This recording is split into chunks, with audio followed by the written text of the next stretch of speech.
The story starts with a man who is roughed up after a long battle. He thinks they have finally made it this far. If they can just beat their opponent, they can surely win. But a laser beam hits him straight through the heart. His chest has a hole. He wonders what happened and then collapses. He realizes it is a fatal blow. In the end, he will die without being able to do anything. He sees his comrades also dying and fatally injured. One day, an unknown threat suddenly appeared and destroyed an entire continent. It was the archenemy of mankind, the Liquidator. The group created to protect mankind included a man who survived a giant meteorite without a scratch. That man held the title of the World Protecting Shield. His name was Brian Miller, a great sage said to have power equal to an entire division. Her name was Bella Albright, an archer who took down a high-level dragon in a single shot. He had the title of Divine Archer. His name was Jacob Bloomfield, the strongest swordsman to ever come into existence, the Sword Saint. Her name was Amy White. And then there is the man who has a hole in his heart. They are those of the so-called support unit. In reality, they are merely sacrificial pawns. His name is Lee. He sees them fighting and thinks they really are on another level. He knew the graduates of the World Union Alchemy were amazing, but he did not know the difference between them would be so large. They are fighting the Liquidator. He wonders if it even matters whether the support unit should be there or not. They also trained hard, yet they are unable to do anything. Amy is fighting the Liquidator. She attacks him. He is impressed by her that she injured him. He kills her in an instant, and her body is split apart.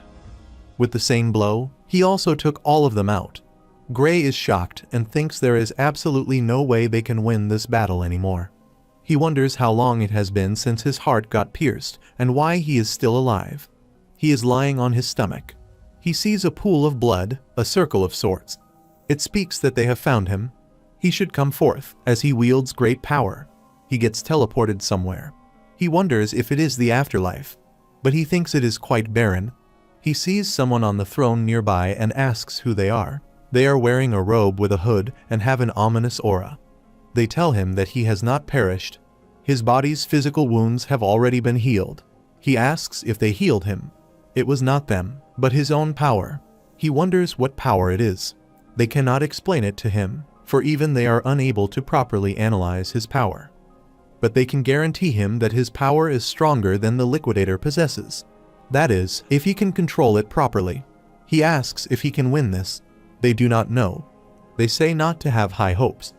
Yet, they also believe they ought to get rid of the Liquidator. They get up and instantly pierce through his chest with the hand. Then tell him that now he can go. They shall lend him their power. He is revived and is back in the battle area. His sword is surging with their power. They tell him it is your power. Their power is not one he can see with the naked eye. The Liquidator notices him. Gray does some damage to him in one attack. The Liquidator finds it hard to believe that there was still a strong person remaining. Gray goes in to attack him and says his power must be stronger than him. The Liquidator says not to underestimate him. Gray's body gets torn apart. He commends Gray for forcing him to use all his power. Gray's power is surging again, and his body is engulfed by it. His sword has also gotten bigger. The Liquidator is surprised.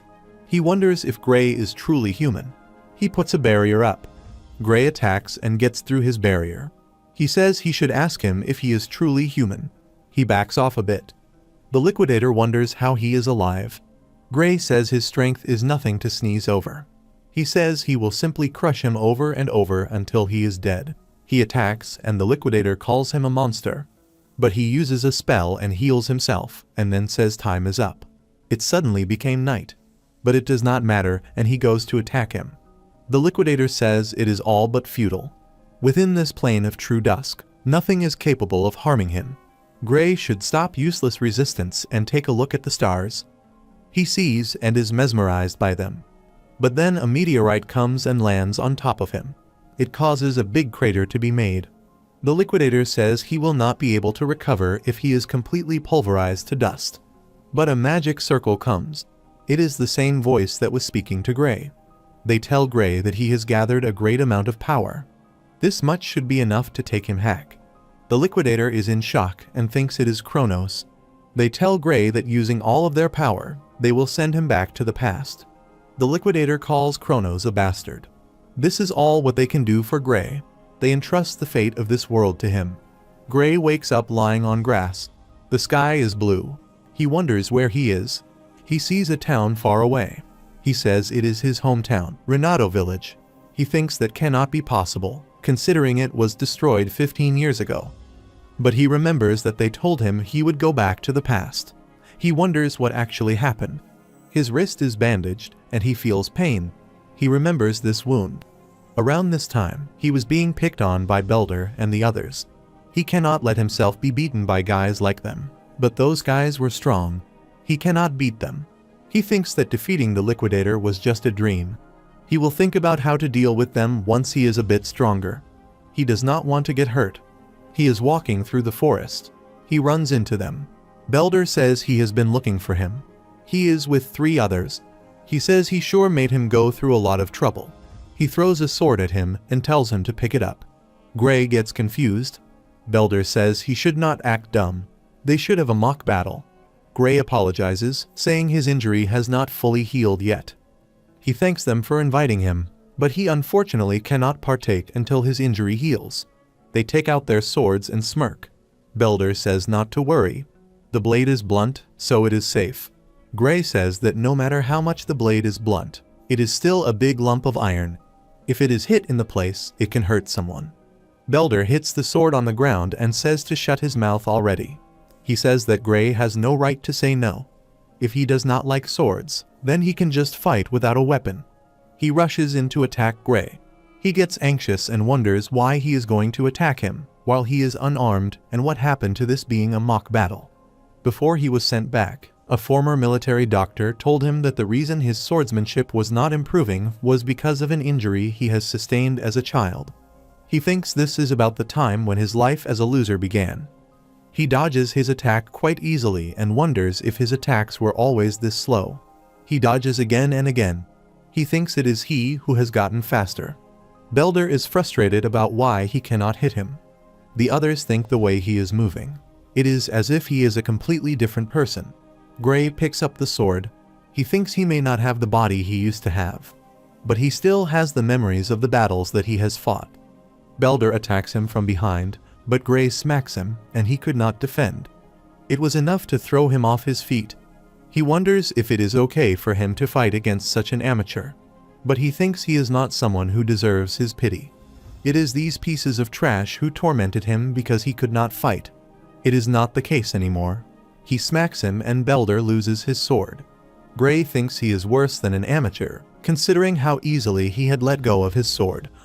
He probably has not been trained on how to receive a blow from a sword. But he thinks there is no need to worry, because they taught him that as long as the blade's been dulled, it is totally safe to beat someone with it. He attacks him and makes a cut on his shoulder. Gray is surprised and wonders why the blade was not blunted. He observes the sword and sees it is completely blunt. Had the sword been a sharp sword, he might have actually been killed. He smacks his face with the sword. He decides to keep the blade blunt. He asks Balder what is wrong and why he is screaming so much. He is the one who told him that a blunt sword is safe. Balder shouts at others and says they should not just stand around and go beat him. One says that he got so strong all of a sudden, but the other says they should go together. They can get him from behind. They gather around him. Gray mocks them, saying that it seems they are ready for another round. Belder tells them to kill him. Gray says he was going to overlook this, but it seems he has no choice. After beating them, all 4 of them have bruised faces. Gray finds it surprising that these are the same guys that he was scared of in the past. He asks them if they are from the serious swordsmanship dojo. They say yes. They felt like they had gotten strong enough, so they have not been going lately. Gray wonders if this what strong enough was supposed to do. But he should not expect much from the dojo itself. Regardless, it might have its uses. He tells them to introduce him to the dojo, as it is by referral only. Belder says he should ask someone else. If he tells the master he lost, he cannot imagine what he will say. Gray scares him by saying that they should continue what they were doing before.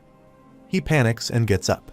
He runs so fast and says he will introduce him to the dojo. It is this way. Gray is even surprised. The others say that he should hold up and not leave them behind. They arrive in the town village. Belder asks why he wants to go to dojo. He wants to go because the dojo has a recommendation slot for the academy. One of them says that he thinks he is already strong enough without going to the academy. He says it would be nice if this strength of his was actually enough. He thinks about how the Liquidator blew the world's strongest lineup. Even when he used his power, he could not even scratch him when he got serious. He does not know how strong he has to become to be able to beat that thing. Though, it is not as if there are zero clues. At that moment, he just felt it for just a second, but he was able to control that dark power. What he focused on at that moment was the swordsmanship taught to him by the Sword Saint. If he had spent more time training in swordsmanship, in the same conditions as the Sword Saint, the battle's outcome might have been different. That must be why Kronos sent him here. They go to the dojo. The female master is speaking to Belder and the others. She asks if they are saying they tried to pick on a civilian with the swordsmanship they learned from her and ended up getting their ass handed to them instead. Her name is Syria. Belder says they were not trying to pick on him, it was a mock battle. But she smacks him so hard he goes flying to the wall. She tells him he should not make up an excuse. If one calls beating up someone unarmed a mock battle, then that just now was also a mock battle. He tells him to leave and never return. All of them should leave. They can no longer call themselves a student of this dojo from this point forward. She apologizes to Gray afterwards. It seems her former students have caused him a lot of trouble. He says there is no need to worry about it. She thanks him. She heard that he wanted to get recommended to the academy. As an apology for the trouble Belder and his guys caused, as much as she would like to write a letter of recommendation, she has to confirm his abilities first. He understands. She tells him that he may have the first move. He can come at her whenever he is ready. He goes in to attack. She thinks his swordsmanship is quite practical for his age. It is as if he has been through countless battles before. Belder and the others are no match for him. His style is mostly self-taught, but every so often, his swordplay looks similar to what is taught at the academy. She wonders if someone taught him. But it is still rough. He has a lot of talent, but he is a diamond in the rough. It is sad to see this end for her, but she wants to wrap this up now. She goes in for the ultimate attack, but he also attacks. They continue back and forth. She wonders why he is not faltering and how he can keep up with her. She just wanted to test his skills a little, but she is giving her all. She does wonder why she is so afraid of him. He uses dark energy out of nowhere. She had a bad feeling that she would lose, but it was just a wild swing from him. He has finally revealed his weakness, as he is standing vulnerable. She goes to attack him, expecting it to end here. But he smashes the wooden sword, and she only has the handle in her hand. She is in shock. Gray feels like it is the same sensation as back then. He even has that power now. He feels pain all of a sudden and gets on his knees. She asks what happened. He thinks his body failed to keep up with the power. He tries to stand up. He can barely stand. He should not have used this power carelessly. He wonders if he should tell her about it. He looks at her and thinks it is best not to. Even if he told her, she probably would not believe him. And it is something that he cannot even control. He laughs and says he just got carried away a little. She thinks it is logically impossible to cut her sword with a dull wooden sword. And she is sure he realizes it himself. He asks if something is wrong. She thinks he does not plan to talk about it, so she does not ask him about it. Thus, she decides to give him the recommendation to the academy. It is the kingdom's finest educational institution, the Royal Academy of Swordsmanship. But in her personal opinion, she says he should not go there. He is not suited for that place. He gets disappointed. He thinks he lacks the strength. After all, he could hardly do anything, except at that last moment. But she says the place he should go for is the World Union Academy. It is not the kingdom's finest, but the world's finest institution. He is in shock to hear it.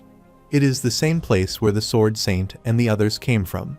He asks if someone like him can even be accepted there. She says it is impossible. His body is nowhere fit enough to be a swordsman, and he must have realized it himself already. If it is the Royal Academy, he might be able to fake it with his skills, but it will not pass in the World Union Academy. She wonders how on earth he can acquire such skill with such a feeble body. He feigns ignorance. He thinks everyone from that academy is a genuine monster. With a body like this, he cannot even compete. She asks why he is giving up. There are still 9 months until the entrance exam. But he says it is not enough time. She agrees, but she wants him to trust her. She asks if he is ready to suffer over the next 9 months. He does not want to suffer, but he will do it. He is ready to be under her mentorship. She is ready to give him hell. Months pass by. He is forced to train a lot and eat as well. 8 months later, his body has grown a lot more muscular. She tells him that she has nothing more to teach him. He can go out there with confidence. He says there is still a month until the exam. Taking an exam in a place he is not used to is not going to be easy, which is why she says it is best to get there early. She hands him a bag and says it is enough money for the trip and a month's worth of food. He does not want to take it. He asks if going a month early too soon still. It is as if she is trying to chase him out of the village. He is overthinking it, she says. He says he heard an ogre's nest was found near here, and there are hardly any guards in this village. She hesitantly agrees, but she says that has nothing to do with them. Help will come from the royal capital, so they do not have anything to worry about. He should head to the exam without any worries. He realizes she is lying. No help will ever come to this village, and right before the village is destroyed, she will lose her life. They said she was killed when she went to kill the ogre alone. He understands and thanks her. He says he will be going. She prays he passes the exam. Night falls. She is trying to find the ogre nest. From the scout's report, it is in the forest. She follows a trail of blood. Gray is sitting on a tree and asks where she is going. She asks why he is here and he should be on his way to the academy. He jumps down and says that is his line. He thought she said the ogre nests would be taken care of by the army from the royal capital. They said they could not come because of some urgency, so she decided to deal with it herself. She alone is enough.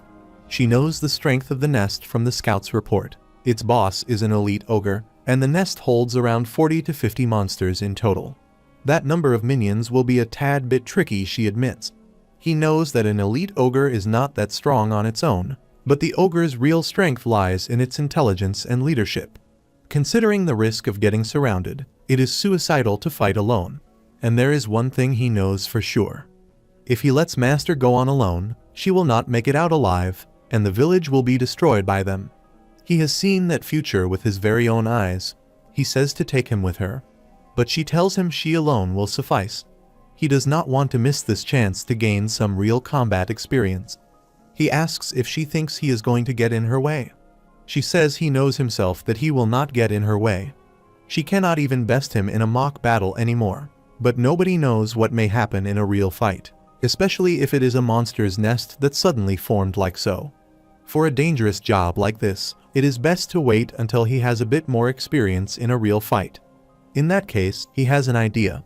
He will fight her, knock her out cold, and deal with the ogre by himself. She gives up and agrees to let him go together. But he should promise her that no matter what happens, he should come back alive. He plans to do just that. He also tells her not to die. They reach the nest. The terrain feels like there is no room for escape. They sure have a lot of confidence, building a nest in this kind of location. They also cannot escape either. They are up against intelligent monsters. It is better to err on the side of caution. They only see minions and not the boss. It is probably in its tent. They hope they will thin down their numbers before their boss comes out. Gray will take out any enemies he sees one by one from one side. She will go to the other side. They start the attack. All the minions get angry, but they kill them eventually. She finds him impressive and asks if it is really his first time. He tells her to stay alert. They are just starting. He finds it weird that they are too weak. If they are this weak, she can definitely deal with them alone. Unless the elite ogre in that tent is very strong. He sees the ogre and says they should run. He screams to express the danger. They both run away. But the elite ogre comes behind them. She finds it an honor that the boss itself has come to them. He says that it is not the boss. The real boss is something else. It screams and a lot of minion ogres arrive. She is scared. She wonders what it is. It seems far stronger than elite ogres. He says it is an ogre general. That one is this nest's true boss. She says it is not a monster that they can handle on their own. She wants to kill the elite ogre from before and run. She hits it. But its wound is healing. He says there is no use. The ogre general's roar boosts their allies' strength and recovery power. She feels as if she cannot defeat a single one of these ogres. He leaves his back to her. She does not have to defeat it, just buy him some time. She asks what he is planning. He says there is only one choice, and it is to take down that bastard. He is attacking the minions. He finds it annoying when they try to flank him. Right now, he just needs to focus on wiping out all the enemies in front of him. But his sword breaks. It could not withstand fighting a strengthened ogre. He has a spare sword, but it is a matter of time before this one breaks too. She hands him her spare. He thanks her.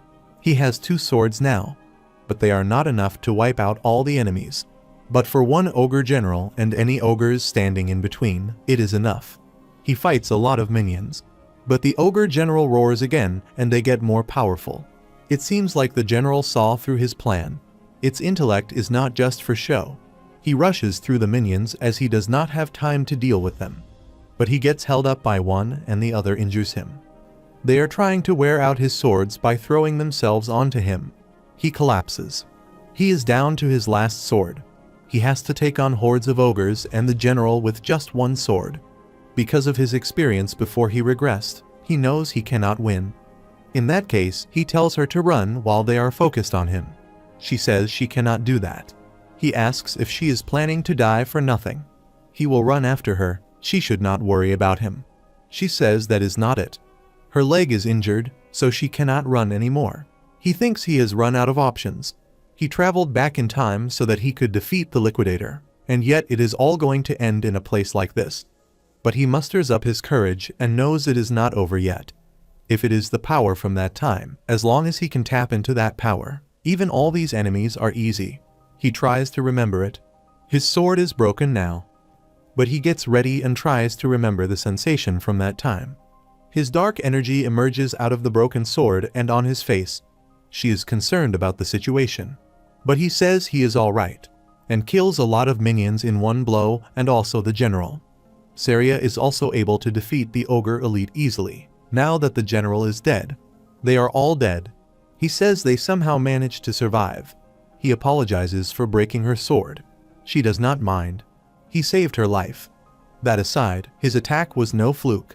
But he collapses on the ground and is passed out. He is somewhere in his mind. He wonders where he is. He sees a door and a void. The door is emitting dark energy. He wonders if he opens it, that he will get that power. But he took one step and he felt like something grabbed him. He does not know why, but he knows for sure that if he opens that door as he is now, he is going to die. A voice says that is a wise call. He gets scared and wakes up in bed. Saria is there. He asks where he is. It is the village infirmary. He has been unconscious for 5 days. She was afraid he was not going to wake up again. He says he pushed himself pretty hard. It took a toll on his body. She says that does not completely describe about what he did that day. She asks if he can move and if his body is all right. He thinks he cannot muster any strength in his right arm. He can move it if he tries hard enough, but he may not be able to hold a sword with this. Moreover, he sees a bruise that seems to be dark energy. He thinks she cannot say it. He tells her that he cannot put any strength to his dominant arm. She says it will not heal back to normal anytime soon. His bones in his right arm are in pieces after all. But it does not seem to hurt at all. They have treated it with a magic potion. He is shocked as they can be quite expensive. She says not to worry. The village chief gave it to them. He wonders why he would give it to someone like him. Saria says she is the hero of this village now. The chief comes. Gray thanks him for the potion. But he says it is they who should be thanking him. He killed an ogre general. It is a monster that could not be scratched, even after all the forces from the surrounding town gathered to fight it. Such a monster was targeting their village. If he had not killed it, the village would have been destroyed. Along with him and Saria, this potion, this infirmary, and even the lives of the villagers he saved. None of them would be here. He says he is exaggerating. But he should know himself that he is not exaggerating. He thinks maybe the chief is right. In the world, before he regressed, This village was supposed to have been destroyed by the ogre's attack.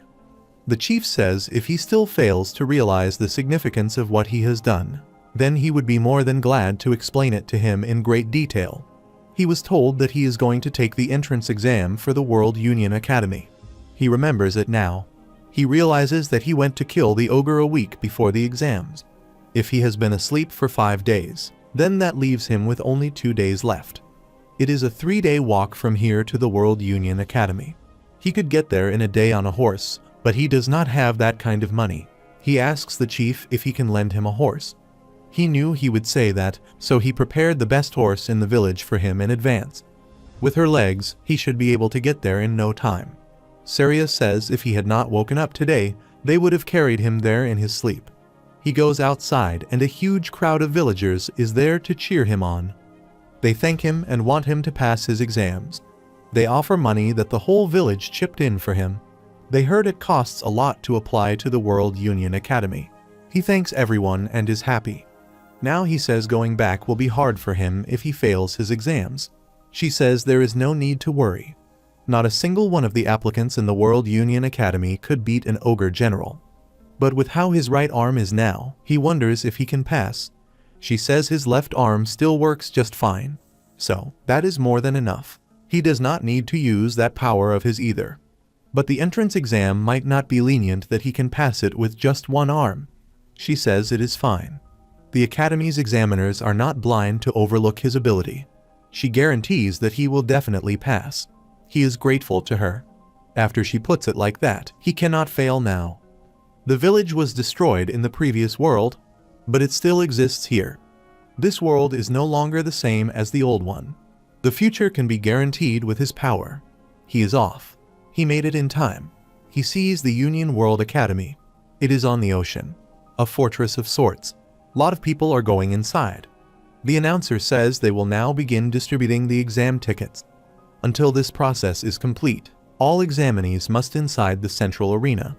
There are hundreds of examinees, but only around 20 of them are going to pass. The number of successful candidates changes a lot from year to year.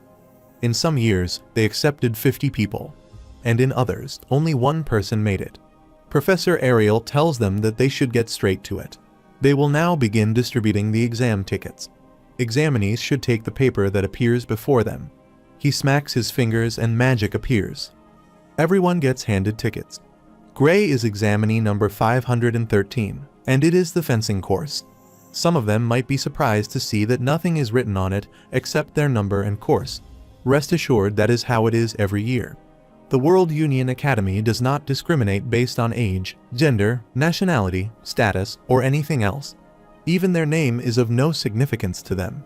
Only those who pass the exam and earn the right to cross the bridge will be asked for their name.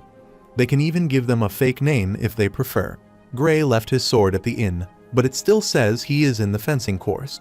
He wonders what kind of system this is. Ariel says she assigned courses according to how one looks. If he got it wrong, they should raise their hand.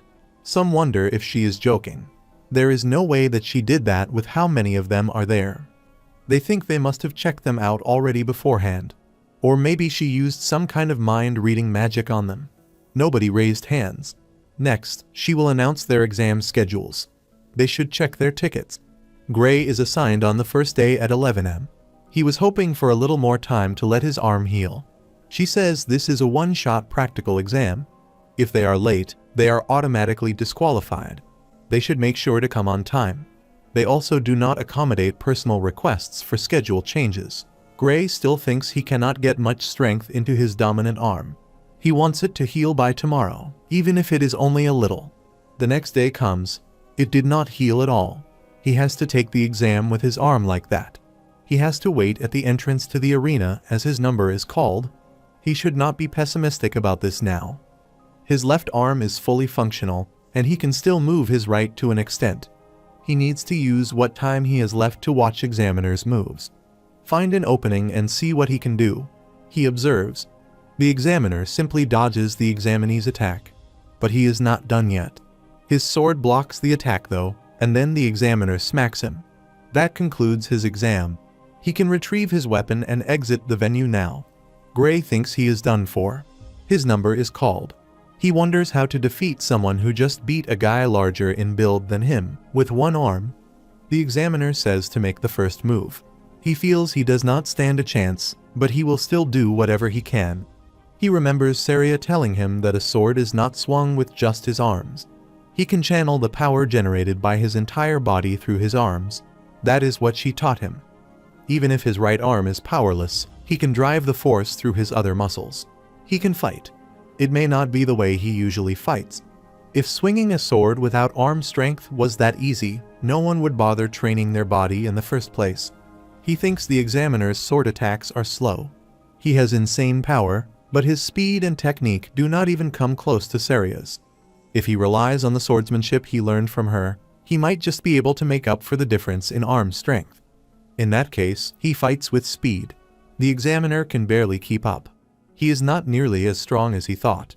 He smacks the sword of the examiner enough to find an opening. He thinks he can really pass the exam, although he has already seen through the examiner's swordsmanship. The difference in power is too great, and he cannot break his form fully yet. It is not that easy to win with just one hand after all. With that said, his movements are becoming rougher. It is a bit risky, but he wants to let him make a mistake. He shows he has exposed himself, but the examiner makes a wide open swing. Nothing is more likely to expose an opening than a big predictable swing. No matter how great the difference in power is, if he can just get behind him, then he can win. Somebody says to stop. He wonders if the match is over, but it is still a bit early to stop now. Someone up from the balcony says the time limit for the exam has been reached. With this, the result will be a draw. He is disappointed. He thinks he did not make it. He did his best, but if he cannot win against him, things might be difficult for him. His arm should be healed by next year, so he will take the exam again. 1 week later, at the World Union Academy, in meeting room 53, 6 members are sitting at a table, including Professor Ariel. They are going to discuss about their thoughts on the candidates, now that they have all finished their exams. One is beat. One believes this method of observing everyone together is rather inefficient. They should divide the workload next year. They cannot afford to overlook a talent though, simply for the sake of making things easier for themselves. One says they should not discuss thoughts about the exam system, but rather the students. They start with the swordsmanship course first. The ones who beat the examiner passed as always. The rest will be based on the quality they showed and how they held out during the 15 minutes time limit. The swordsmanship course instructors tell their thoughts. Other than those who beat the examiner, candidates number 5, 217, and 753 stand out. They should keep it at that. Even if the others joined, they would not be able to keep up in class. Nobody objects to it. They confirmed the successful candidates for the swordsmanship course. But one mentions candidate number 513, that being Gray. Ariel is the one who mentions him. She wants their opinions on him. It certainly looked like he was going to win, but if he has to rely on setting up traps just to beat an examiner, things will be difficult for him. His technique was good, but his strength was lacking. He was outmatched from the start until the end. In that case, he is no good. Ariel thinks so many have watched, yet not a single one of them noticed. If everyone is this blind, maybe having everyone observe together really is a waste. The next day, the successful candidates for the swordsmanship course will be announced. 6 candidates have passed. Candidate number 217, 432, 615, 753, 925. That is all. His number was not announced. Successful candidates should cross the bridge and complete their enrollment procedure by the end of the day. He is disappointed. But the next announcement is for the Divine Eye Special Admission. His number is called. He wonders how he passed. The people around him talk about how that means he must have backdoored in. They think the World Union Academy really has fallen. He wonders how he got in without a connection. Maybe it was Syria. But he did not hear anything about this. An old man comes up in the crowd and says not to say bad stuff about the Divine Eye Special Admission like that. It is an honorable category that has produced heroes for over 100 years. Before, the other successful Divine Eye candidates included Amy White, Bella Albright, Leek Mueller, and Jacob Bloomfield. The crowd mocks them for being complete failures. Gray remembers the three names being Amy White, Bella Albright, and Jacob Bloomfield were part of the main force against the Liquidator. And now his name will be alongside with them. The entrance ceremony will begin in 30 minutes. Once the candidates have finished changing, they can assemble in the plaza in front of the main office. They are in uniforms now. They wonder if they are in the right place. Since there is nothing here, someone comes and apologizes. They had a bit of a delay setting up due to a mix-up. He asks them if they can step a little further back so he can put the stairs in that spot. They are confused. Nonetheless, they do it. He casts a spell by touching the ground, and with magic, he creates a place with seats and a stage. Gray is happy that he is now in the World Union Academy. This is the power of it. One of the students says that the number of seats seems a bit excessive. There are about 30 students that have been accepted. Another student asks if he does not know why that is. He apologizes, saying he never really studied anything other than how to wield the sword. In that case, the other tells him that the World Union Academy gathers the best students from all over the world, as the name suggested as well. They have arrived. Dozens of dragons and airships are transporting students. The student is in shock. Gray knows about the airship. It is the magic airship, Strato Queen. He had boarded it once before when he was part of the Liquidator subjugation squad. It is said to be one of the largest airships in the world, and they are just bringing it out just for an entrance ceremony. The host sees that everyone is here, and they begin the ceremony. The headmaster said a speech. Gray is bored. He thought it might have been different, but it is the same as a normal entrance ceremony. Next, greetings from the top students of each course have started. Leonhardt, top student of the swordsmanship course, is told to come forward. He is the one who defeated the examiner in an instant during the entrance exam. He is as good as any of the professors when it comes to swordsmanship, they say. Leonhardt Apias is his full name. He asks the headmaster if he is allowed to speak freely. He says he is. Leonhardt thanks him and starts his speech. He has one complaint he would like to make to the academy. First though, he points to his fellow students, to all who were admitted the proper way. It is an honor to be admitted to this academy with the rest of them, so that they may graduate as individuals capable of making meaningful contributions to the world. They should work hard together. He looks forward to the days they can aim high together as students of the prestigious World Union Academy. But unfortunately, among them there is someone who does not deserve to be here. He asks Divine Eye, Professor Ariel, if he is correct. She says all of the students here have passed the rigorous exam. Though they may not be as strong as him, she does not think it is a wise idea to exclude them. She asks why he is asking from her about this. He says he is not talking about those who have been admitted by passing their exams properly. He is talking about the student she backdoored into her Divine Eye special admission. He shouts to the student who was specially admitted to show himself. Return the uniform and leave the academy right now. Gray wonders what is up with his hostility, but he is grateful he does not know his face. Maybe he will not get caught up in this if he does not step forward. Ariel says this year's new students are quite lively. Leonhardt says he is serious. She should stop admitting students by backdooring them. She says if he thinks he is stronger than that kid. He says yes, he is. She likes his attitude. She asks if they should make a bet, with her job and that kid's admission at stake. He asks if she is planning to make him fight that special admission kid. She tells him she would not do such a boorish thing. After all, if he goes all out, he will end up dead. As an educator, she must not put his students' lives at risk. Leonhardt asks if she is provoking him. She is serious though. As such, they should make their bet about monsters instead. Besides, he is much better at fighting monsters than humans. He sees that she is well informed and asks what the bet is exactly. They just have to kill the monsters she picks as targets. Each round, the target monster will get stronger. Whoever cannot defeat their monster first loses. If the kid loses, she will retire from her position as professor, and all special admission students will be expelled. But if he loses, he will have to do whatever she says. He wants to know what the target monsters are first. Although he is confident that he can handle any opponent, he would rather not be caught up in some weird setup. For the first target, she wants it to be an ogre general. Everyone is surprised. Gray wonders why she chose that specifically. Leonhardt gets angry saying that an ogre general is not a monster someone can kill all by himself. She is not telling him to kill one immediately, of course. They should set the time frame to be this whole year. He says if someone could single-handedly take down a disaster-level monster with just a year of training, people would not suffer. She should choose a much more realistic target. But he realizes she is deliberately choosing a monster that no one can defeat so that she can end this with no clear winner. He says he will not agree to that. She says there is one more condition if that is the case. If it is a draw, he will win.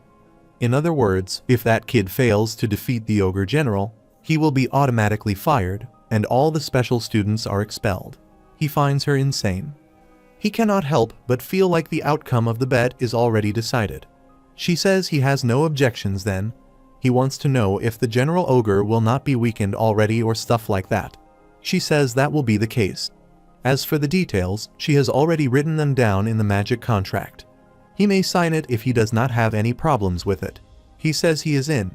He asks if she seriously thinks that kid can win. She does not know. The instructors wonder what is wrong with Ariel. Maybe she wishes to retire using the bet as an excuse. She is well past her prime after all. Gray is a bit concerned knowing that the bet is official now. He wonders if she included the one he beat before enrolling here, when she said to set the time frame to be the whole year. She sees his face, and makes a gesture to stay quiet, which confirms that the bet was a done deal the moment it began. She sure knows how to play it dirty. The classes start. Gray is in the class on the basics of magic. The instructor begins. Some of them may be surprised to know that they have already started a lecture on the first day, but as students of the academy, they should keep in mind that not a single day can be wasted. They start with the most basics of magic. That is how to utilize magic. Within each body lies an invisible energy called ether. By manipulating it through the magic circuits in one's body, they can do a lot of stuff. The classes pass by. Gray was afraid he would not be able to keep up with the classes, but it looks like he will manage for now. He already had the same explanation on this topic back at the boot camp in the previous world. That means his problem now is the fact that he ended up in the same class as Leonhardt out of all the classes there are. He does not want him to find out that he is a Divine Eye special admission student.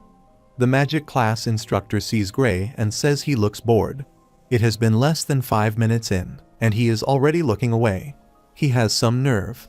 Gray is surprised that he noticed with just one glance, even though he is on the very back of the class. He apologizes. If he is so confident, he should show it to the class. He asks if he can use basic magic. He says with all due respect, they are on the swordsmanship course. He thought it would be fine if they could not use magic.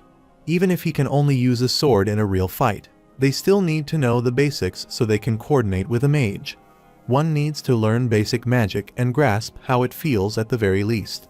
Even his explanation for Gray is the same at the boot camp. If that is the case, the spell he remembers will be the same as he will make. He says that they are going to learn about Ether Bullet.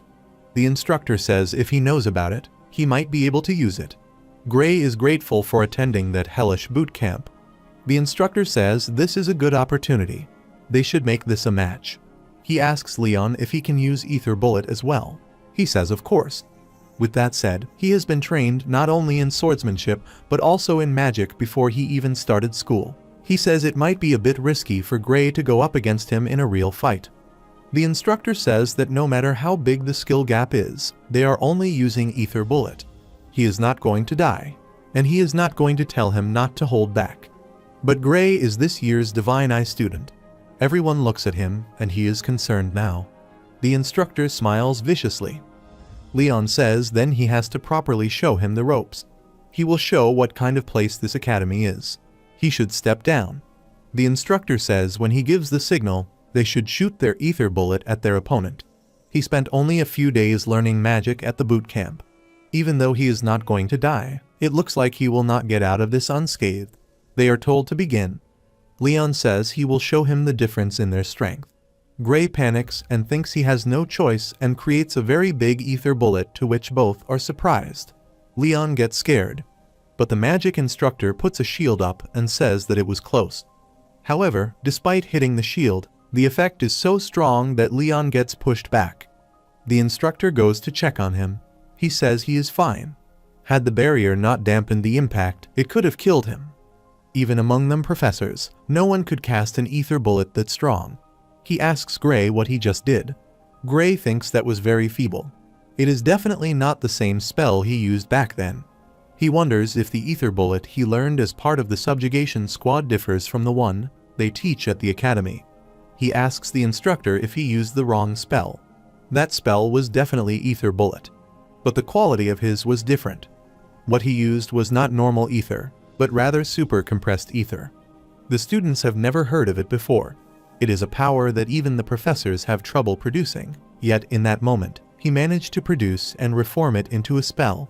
There is not a single person in this academy who can replicate what he just did. The students talk about if the Divine Eye admission was meant for this. Then they should have enrolled him in the magic course from the start, instead of specially admitting him. He thinks it cannot be right. All spells learned by the subjugation squad at the boot camp were like this. Even among them, he was one of the ones lacking in aptitude for it. He makes it again and asks the professor if he is pulling his leg. Anyone should be able to pull off something like this with proper practice. The professor laughs loudly. He wants him to transfer to the magic course. He will vouch for him. He is definitely more talented at magic than swordsmanship. He says he will have to pass. He was told he is not very good at magic, but he understands the ether compression technique well enough to produce super compressed ether at such a young age.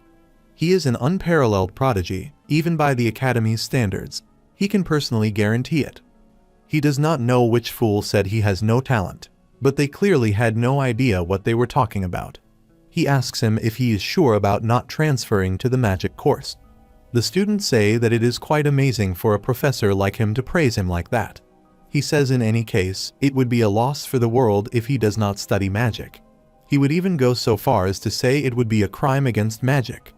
Gray remembers that he heard something about ether compression technique back then. Incidentally, in the past, people did not know odd, also known as life force, existed. Because of that, it was very difficult to cast proper magic. They had to continuously compress ether within their body, and then try to gather and use only the bits that happened to mix with odd by chance. It is Bella Albright that was teaching them this. She said looking back on it now, it is kind of laughable. He asks the professor if he knows about odd. He does not know at all and makes a confused reaction. The world still does not know the existence of odd at this time. If that is the case, then what he learned in the subjugation squad was knowledge from the future. He has to choose carefully who he tells about it. The professor asks if he will transfer to the magic course. He apologizes and says he loves swords. Although he is grateful for his offer, he will have to pass. If that is how he feels, then it cannot be helped. Should he change his mind, however, he should come find him. Any time is fine. He thanks him again for the offer. He can go back to this seat now. He will not chide him anymore if he looks away during class. He does not mind if he leaves because he is bored either. This lecture is far too basic for you. The students find him amazing. They cannot believe Professor Carlos thinks that highly of him. Leonhardt thinks very highly of him now and calls him Lord Grey. He gets chill. He was summoned by Professor Ariel to come to her office after class today. He wonders if Professor Carlos is doing, as he got summoned out of the blue. He does not want her to recommend changing courses. He knocks on the door. She says it's not locked and to come in. Someone swings a sword at him from the left. His body reacted on its own and instantly blocked the attack. He wonders what that attack was. She thinks he knows the girl that attacked her. It is Bella Albright. Ariel says it's not bad, and she knew her eyes were right. Two professors are also in the office. One asks if Ariel asked her to go easy on him. The other says her movements were flawless, but to have her sword knocked out of her hand so easily was unnatural. Ariel says they cannot seriously say that. If they cannot even tell if she was holding back or not, they should quit being a professor. They were just joking and hands her coins. Unfortunately, they have to admit it. Gray asks what they all are doing. Ariel says they were betting on whether he can fend off Bella's surprise attack or not. Thanks to him, she has made good money. She hands him her part. It is a gold coin. It is worth a fortune. One mentions that it is just like she did. From that exchange earlier, it looked like he deliberately did not use his dominant arm, almost as if he was trying to protect his immobile arm. The two professors think rather than an apparent physical injury to the muscles, it is more like a deeper kind of wound. He asks how they can know that much from just looking. They are professors, so it is nothing for them. Though it seems Professor Ariel was already aware about it during the exam. She tells them to leave now that they have gotten it. He is her student.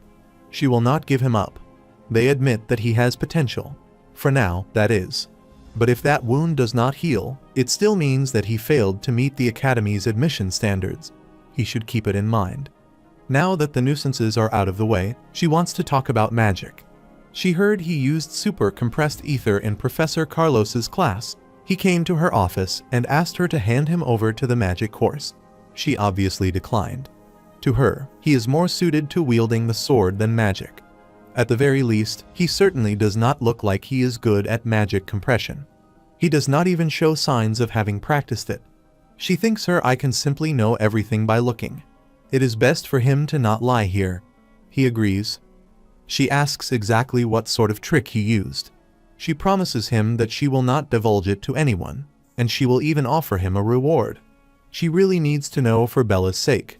Although she is a genius at magic theory, she is far from the best at wielding it.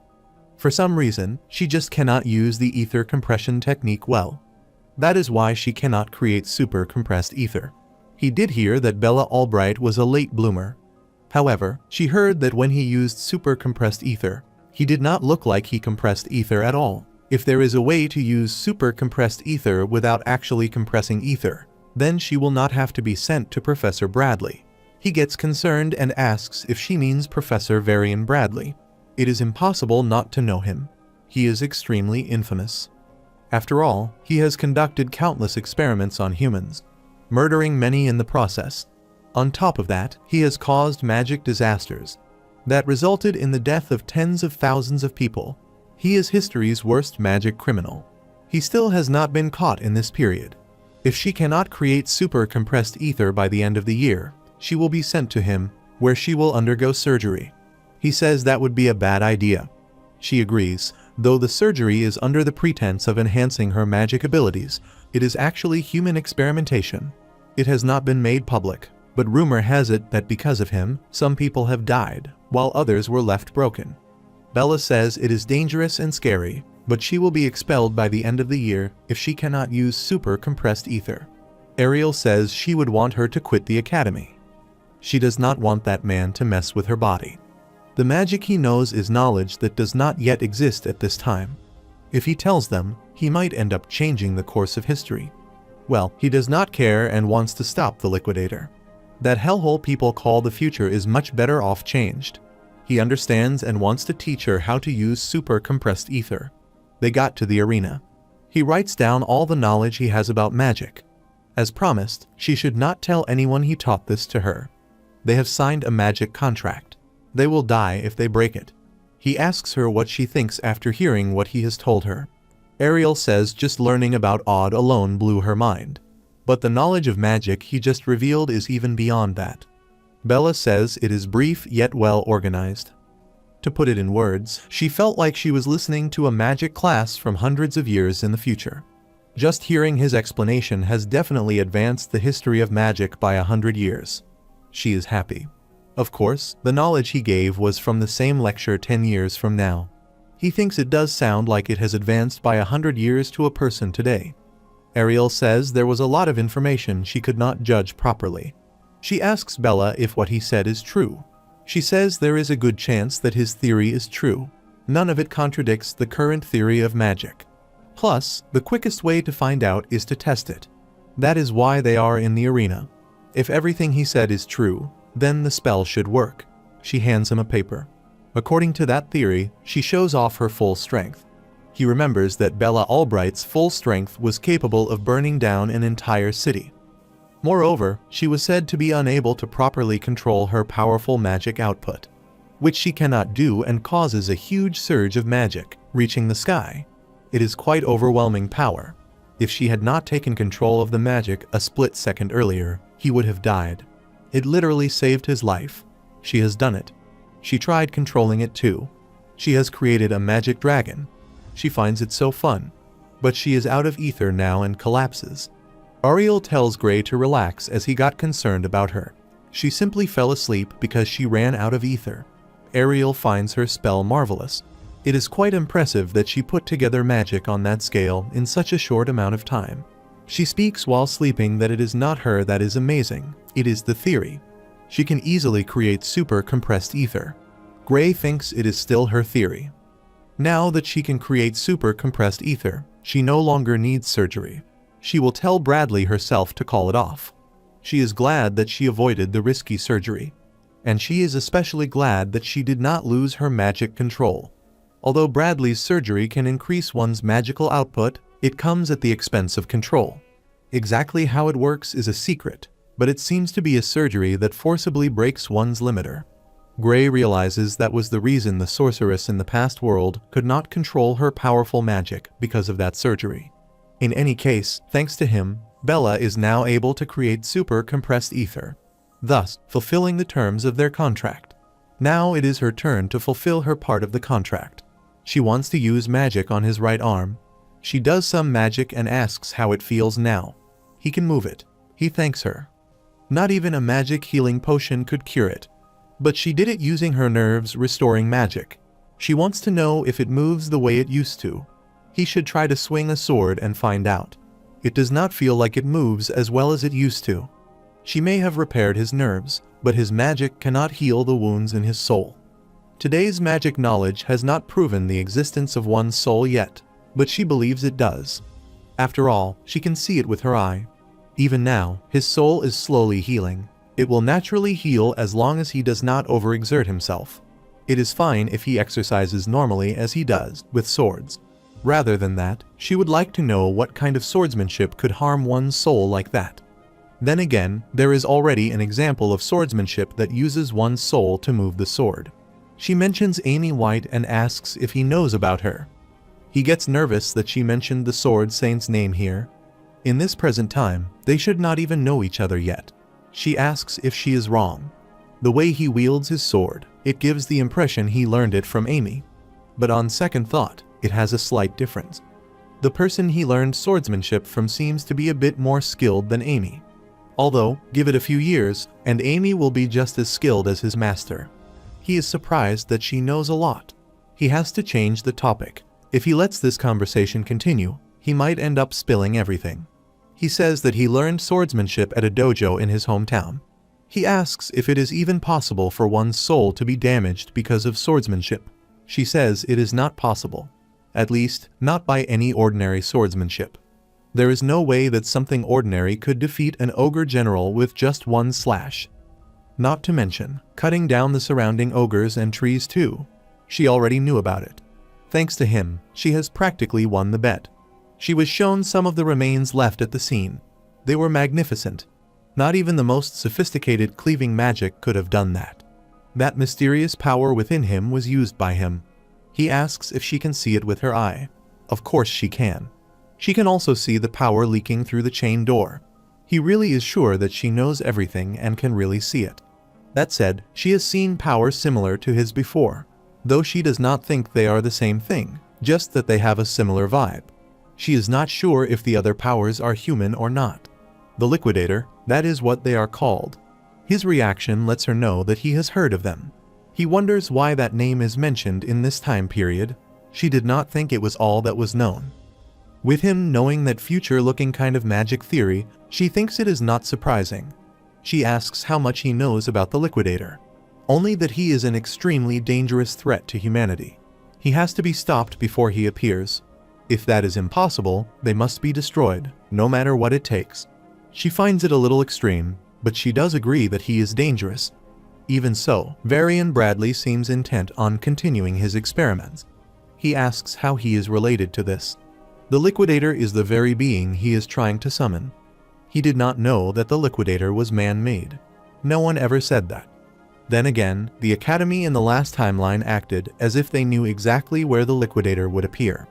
He wonders if the Academy was involved in summoning them all along. He says that experiment has to be stopped immediately. She agrees. Unfortunately, the one running it is a professor like her. She does not have the authority to shut him or his experiment down. She did push higher-ups to cancel it. but they would not listen. He asks who exactly their higher-ups are. She apologizes and says she does not have the authority to tell him that either. The bottom line is, unless orders come from above, no one can force the experiment to stop. It looks like the Academy's leadership is more tangled than he thought. But if he is a criminal, it should change things. In the last world, Varian's illegal experiments killed tens of thousands. He even knows where he carried them out. He tells her he knows where he is conducting his illegal experiments. They can catch him red-handed. She says that it will not work either. Entering an Academy professor's research facility without permission is a serious crime on its own. If they cannot produce hard evidence, they will be the ones getting locked up. Unless he has the proof of his crimes right now, he goes silent. If not, then this has to be shelved for the time being. So, even though she knows it is dangerous, her hands are tied. He understands. More importantly, she wants to talk about his power. She asks if wants to learn how to control it. He gets excited. There is a professor in the Academy who is very good at dealing with unknown forces. His name is Heathcote Longfellow. He is the very one who trained the Sword Saint himself. She knew that would catch his interest. She will arrange for him to start private training with him tomorrow. He accepts and is ecstatic about it. The very reason he came to the Academy was to master this power. He did not expect to find a lead this fast. He has started receiving private lessons from him. But they are running in the forest for now. He tells Gray that his mind is wandering. He can feel it. If he has got room for stray thoughts, then pick up the pace. Run until his body is at its absolute limits. Only once he has burned away every drop of physical strength will his soul's power awaken. As long as he has got even a scrap of stamina left, they will not touch the sword. If it is his training, it must have meaning, Gray thinks. But while he is out here running laps, Valian is carrying out his experiments to summon the Liquidator. He wonders if he should really be doing this right now. After a week of training, he goes to Ariel's office. She asks about his progress. He says it is mostly running. They only do a bit of sword drills at the very end. He does feel stronger though. She says that does sound exactly like him. Someone comes and hands Ariel a letter. She thanks him. She opens it and her expression changes. Gray asks what is wrong. He sees the letter himself. The letter is from Varian Bradley. He has received the report that Bella Albright has succeeded in producing super compressed ether. It appears that she has gained a power closely resembling it. However, upon examination, it is clear she has not actually compressed it. Therefore, her new ability cannot be recognized as super compressed ether. Accordingly, the contract remains valid, and the operation will proceed as scheduled. Gray calls it insanity. It seems Bradley is determined to force her into surgery, even if she does not need it anymore. He asks if she can refuse or not. Unfortunately, the contract is airtight. Unless Bradley voids it himself, Bella's only choices are expulsion or the operation. She asks Gray for his help. She wants to know where Bradley's lab is. If they expose him as a criminal, the contract will be null and void. He says that she said it would be dangerous without proof. They will find evidence. She puts her faith in him. But maybe she already knew from the start. Her divine eye told her that he was telling the truth the entire time. It just took her this long to admit it. She wants him to show her the way. Together, they will bring his crimes to light. His laboratory is located in the mountains near the village of Torul. She definitely remembers him having an Academy-authorized lab there. He asks how he is able to do illegal experiments in an authorized lab. She says there is no better place to conduct illegal experiments if not there. No one will bat an eyelid, even if he stays there for long. On top of that, no professor of the Academy would interfere with another's lab. As long as they can evidence of his crimes, they will not be charged with breaking into his lab. Someone knocks on the door. It is Bella. She enters. She also received the letter from Varian. Ariel says not to worry. She will take care of it. She asks her what she is planning to do for her sake. She should not fight Varian for her sake all by herself. She says her alone is enough. Gray also wants to go. Bella also. She says it is her own problem after all. She tells them to hold on. He is an Academy professor. Not only that, but he is also a lunatic who has repeatedly conducted dangerous human experiments. If he catches one of them, there is no telling what he will do. She cannot let both of them go to such a place. Gray says that is all the more reason why going alone is dangerous. If he uses the same power he used to take down the ogre general, he should be able to be of some help to her. Besides, if she disappears, then as a Divine Eye admission student, he will get expelled. She should at least let them decide their own fate. To her, it sounds like they would come, even if she stopped them. In that case, she will let them go under one condition. No matter what happens, they should prioritize their own safety first. They go at night. They are seeing his lab from afar. Bella asks if he is really doing his illegal experiments here. Ariel says yes, and they are going to look for evidence of that now. He says this is definitely the place. Bella trusts him. But she asks if they can actually gather evidence without any trouble. Ariel says he is at the Magic Society's conference right now. He is not here. There is a good chance the entrance is rigged with traps. They will have to bust in through the side wall. Breaking into an Academy-authorized lab is already a crime anyway. It is all good. They are free to go back if they change their mind. Bella wants to stay. She asks Ariel again if she is sure about this. She is doing all of this for someone like her. He says she is wrong. Stopping his experiments is for the world's sake. If they do not stop him, countless people will die. The whole world will be sacrificed. Bella wants to know what he meant by it. Ariel says Gray is exaggerating, but she agrees that he must be stopped. Bella should not worry too much. They are not putting their lives at risk because of her. They should move now. She casts a powerful spell and breaks the side wall. Gray finds it over the top. They enter and see people in shackles. They are dead. Some have their limbs cut off. Looks like there was no need for them to make an effort to look for evidence. There are so many of them, Bella comments. Just a glance is enough for Ariel to see 14 forbidden spells, which are criminal offenses in and of themselves.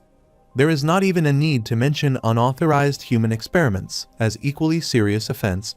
They go to an altar of sorts.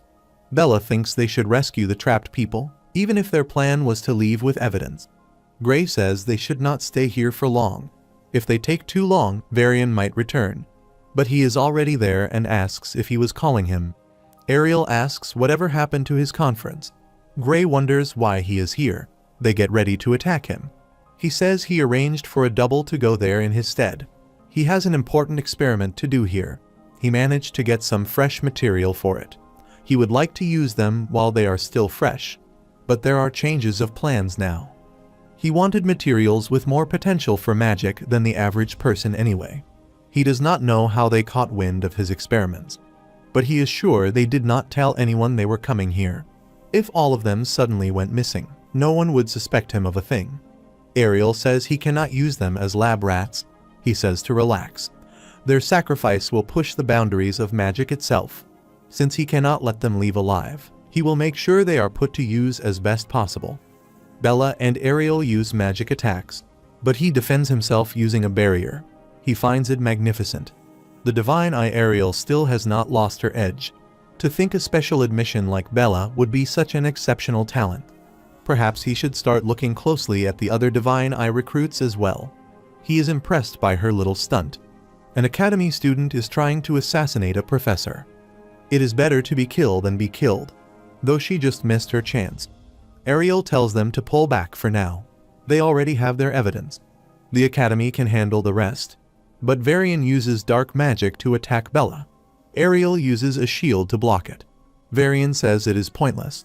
This is one of the fruits of his research, Gluttony Flame. It casts fire that devours defensive magic and turns it into fuel.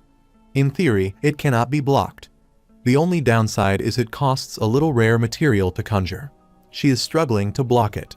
She tells Bella to take the spell memory pouch and give it to Gray.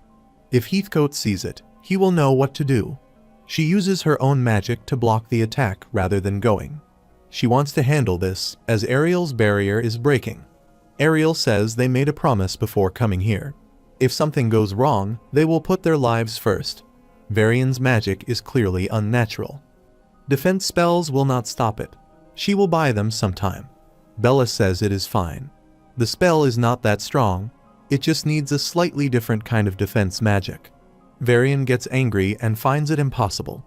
The counter magic theory for Gluttony Flame is known only to them. He asks how she knows it. Someone recently taught her a new theory. With it, this spell is easy. He wants to know who is the traitor that taught her. If she does, he will give her a clean death. She says that is a secret. But he is a student from the swordsmanship course. Gray knows he barely pieced most of it together himself. Varian gets angrier and breaks apart a crystal of sorts, telling them to burn alive. Skulls with magic, and a powerful dark magic monster is attacking now. Gray asks Bella if she is okay. She is fine though. The barrier can hold. Varian says their mana reserves will not last for long. With their reserves, they have got a minute at best. Bella tells Ariel to attack him. She has got her hands full on defense. She sees the flames thin at one spot. She can project mana outside the barrier. She does that. Varian says if she is trying to counterattack, it is not even reaching him. Ariel's offensive magic is one of the weakest among the staff, and with the flame's properties, it is absorbing her spells. Bella is almost all out. Ariel says this is why she told her earlier to run away. Gray says to leave it to him. He takes out his sword. Bella says his sword cannot reach him from here. He says it is fine. He is sure it will. Ariel asks if he is sure about this. Using that power again can kill him. Even if he lives, his healing arm might never recover. Dying alone is better than all three of them dying, he says. He uses dark energy and from afar slashes off Varian's head in an instant. Both Bella and Ariel are mind blown. The ceiling falls apart, but Ariel fixes it. She finds this all beyond her expectations. She asks if his body is all right. His dominant arm hurts quite a bit. It is also numb, but he can still move it. Looks like his training is showing results. If the one who used that was him back in the village, he would have fainted for days and woken up unable to move his arms. Now it only leaves him with a hurting arm. He has improved quite a lot. The training was really worth it. She thanks him. Due to him, they are still alive. She is sorry that he had to use that power. He says not to worry about it. It was he who insisted that they had to stop Varian in the first place. But, if possible, he should try not to use that power for a while. Else the damage will be irreversible. He understands. Bella is confused and asks if he used magic just now. She did not sense any ether at all though. Actually, trying to explain that much power as magic is just impossible. Ariel says it is best if she did not probe in this matter any further. She should not mention a word about what she has seen here either. If she cannot promise her that, then she will be forced to erase her memories. She understands and asks if they should make a magic contract. She agrees. They make one. Gray asks what they should do now. Though he is also concerned about the experiments, he believes they should help these people first. From the looks of it, they just being put to sleep with magic. While they are not in danger, they should still take them to the Academy's medical facilities just to be safe. She uses her magic to shield every person. This will protect them from external harm for now. Now that is done, they should investigate further inside. Taking a second glance at this place again, it really is insane to her. Illegal experiments were being conducted as far as her eye can see. Almost all of them involve the use of human sacrifice to produce magical catalysts or enhance a human's magical abilities. She does not see any experiments related to the liquidator. It might be in a different facility. He finds it strange. This is where the incident that killed tens of thousands of people took place in his past world. The mere production of a magical catalyst cannot cause such an accident. He remembers that what killed those people in his past world was a miasma that welled from the ground. If that is the case, he wonders if there could be something under this place. They both ask him if he is all right. He tells them it might be underground. There could be hidden passages. She does not see anything, but she sees a spot eventually. It is faint, but she can sense traces of short-distance teleportation magic here. Perhaps it is a space that can only be accessed with teleportation magic. Based on the traces, the teleportation distance is around 300 meters. There could be something there. He asks if they can reach 300 meters underground. She can use a short-distance teleportation gate. She tries it. If there is nothing, the other end of the gate should lead to nothing but earth. They open and get surprised. It is quite a big space, almost like a city. Bella can feel tremendous output of ether coming from all over the place, but especially from one spot. It is in the middle. It is not just ether. There is also a different kind of power, completely different from magic, leaking out from there, but it is far greater than anything she has ever seen. Gray asks if this is the liquidator's power. She says yes. They entered the place where the power was coming from. It has white walls and floor. They say a door in the middle of the main room. The power is definitely coming from there. But there is no sign of the liquidator right now. She knocks on the door. Bella asks if they should really be messing with it. Ariel says to relax. The door itself does not hold any power. It is just placed here as a symbol for the ritual. The power is not in the door. It is in the magic rigs around it. They get activated. Those devices are not made to call the liquidator. They just punch a tiny gap towards where it exists and funnel the leaking power. The core they are using to crystallize that power is most likely human lives. It looks like about 10 souls have been used so far, but the molding process may have taken more sacrifices. She is guessing majority of the people they saw upstairs were taken to be raw material. Bella wants to know what they go that far just to gather power. Ariel says that black flame variant used in the fight, the crystal that boosted it, is basically what those will look like when they are finished. Actually, that catalyst will not be limited to flames. If they mass-produced it, they can do lots of things with it. The cracks are disappearing from the door. Gray asks if Varian was not trying to call the liquidator after all. She does not know whether he tried to or could not call him. It looks like to her that the space-opening magic rigs pushed themselves to the limit. Maybe what they set up was all they could manage. Bella thinks this apparatus is insanely valuable. She has never seen spatial warp magic this precise and high output. Making one of these would cost a nation's budget. But to have 8 of these magic rigs, only one organization comes to mind. Bella says if she thinks it is the Discar Empire. But that is not it. They may be the world's biggest country, but they probably do not have the magical research resources to build one of these. There has to be an organization whose magical research dwarves even the Empire. Gray says it is the World Union Academy. He is correct. No other research body can support this scale and budget. Bella says the World Union Academy is supposed to defend the world from threats. Ariel gets why she does not want to believe it, but there is no other group that could pull this off. Gray says it does not mean the whole academy is their enemy though. Most of them could still be on the friendly side. At the very least, before the reset, the academy's top forces were the ones on the front lines. Even beyond the subjugation squads, they kept protecting civilians right until the very end. After seeing that future, he cannot believe the academy is humanity's enemy. Ariel says most of the academy probably acts for humanity and would not allow experiments that waste lives. However, the academy has countless researchers as well as facilities. Hardly anyone in this world truly knows the whole picture, and whoever was behind Varian has some serious backing. He could not have arranged all of this with his authority alone. So, they cannot fully trust the academy either.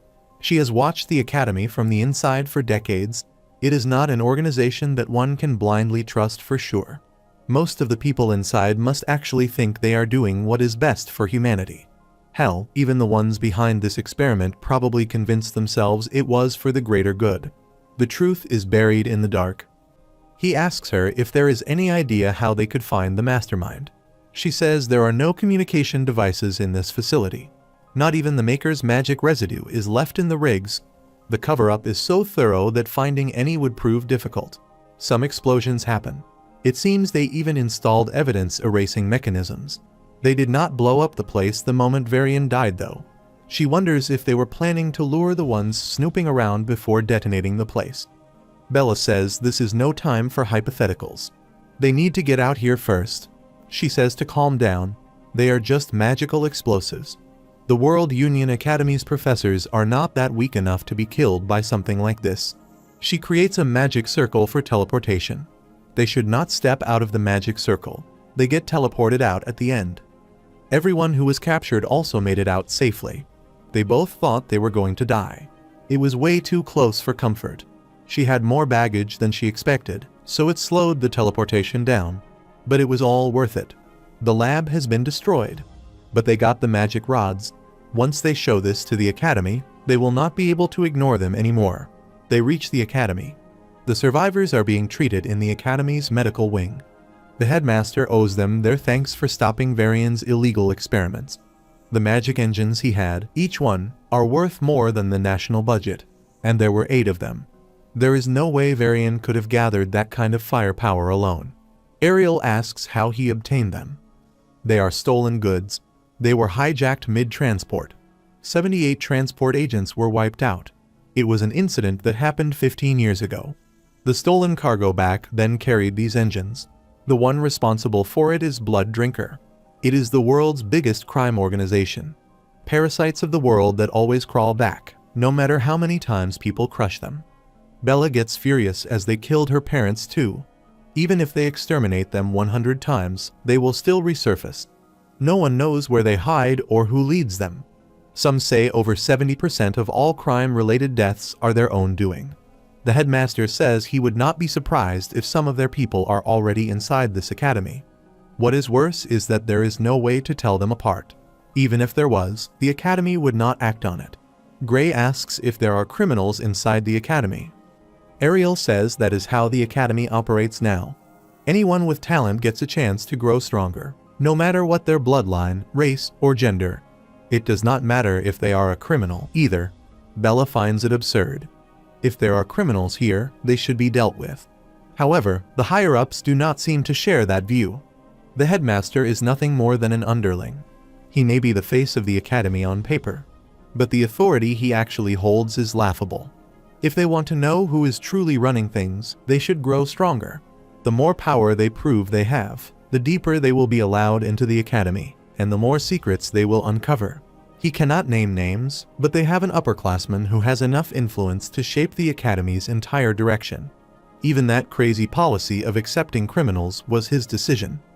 If they can get stronger than that person, maybe they could even change the academy itself. Around here, strength is everything. The headmaster finds it amusing. Ariel should not stand a chance against Varian at all, which means either Bella or Gray did it. Ariel's divine eye is as sharp as ever. He cannot wait to see what kind of monster she trains. Gray is walking down the hallway. He thinks that power rules this academy. Whether they want to take down the liquidator or uncover what is going on behind the scenes, they will need to focus on getting stronger first. Someone gets close to him and tries to kick him in the face, but he blocks it. The guy says he is tougher than he expected. Gray asks what his problem is. He tells him he is the one walking around like he owns the place. A special admission reject like him does not belong in this hallway. Gray thinks it is another one of those who hate the special slots. But this is the first time someone has actually kicked him in the hallway.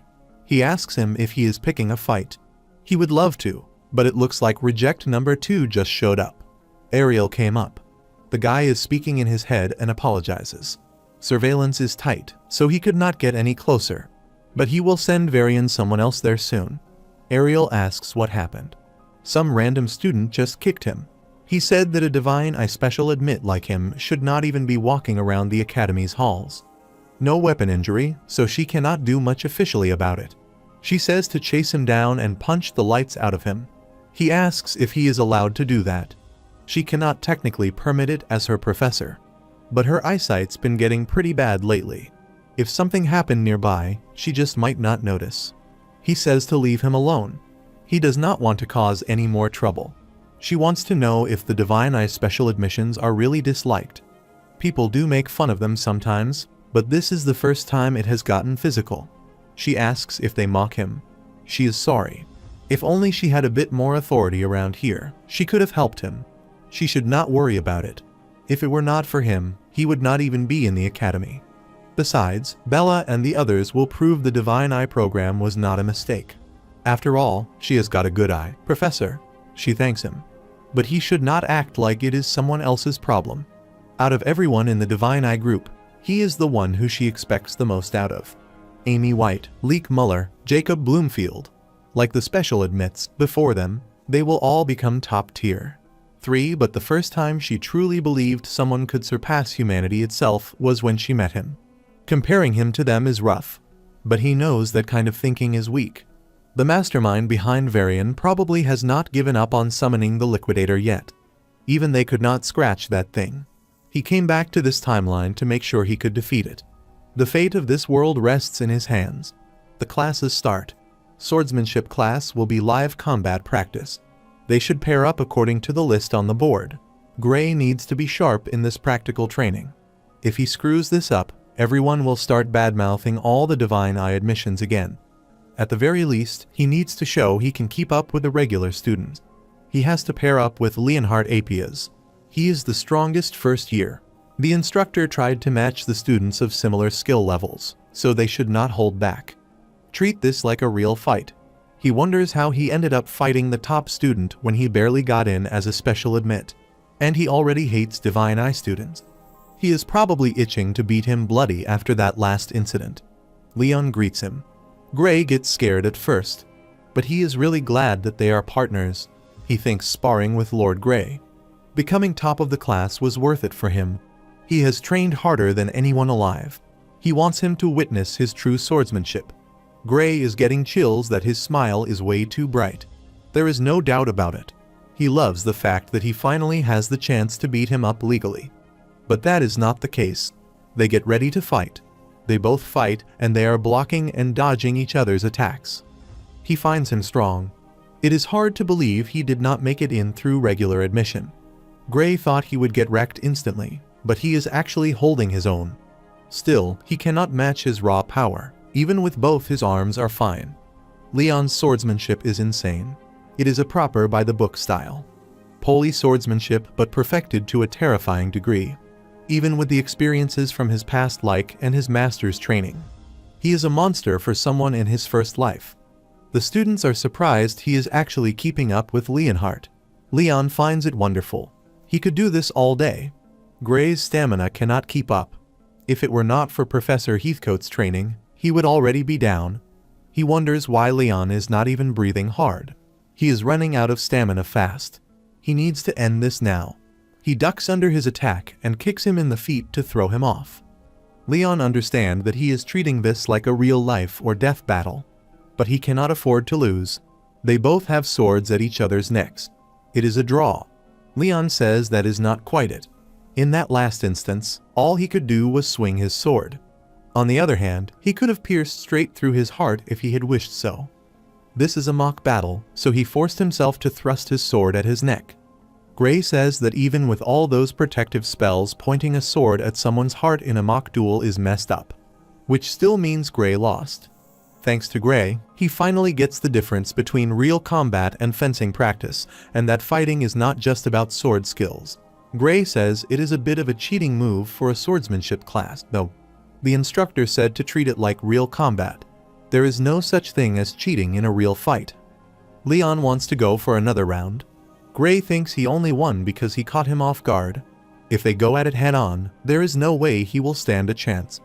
This is not even about technique anymore. Leon's entire stamina leaves his in the dust. One of the students comes and says to stop right there. Real combat training or not, this is sword class. Nobody said they are allowed to use anything other than a sword.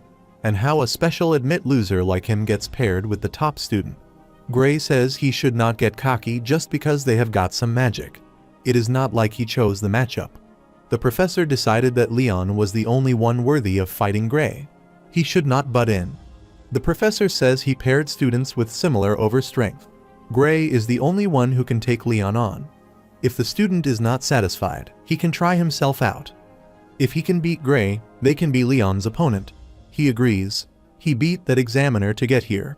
He should not lump him in with those who barely scraped a pass in a tie or the one who could not pass at all. Leon thinks he is judging Gray by his admission category without even knowing his true strength. It feels like he is looking at the old him. This is a good chance, honestly.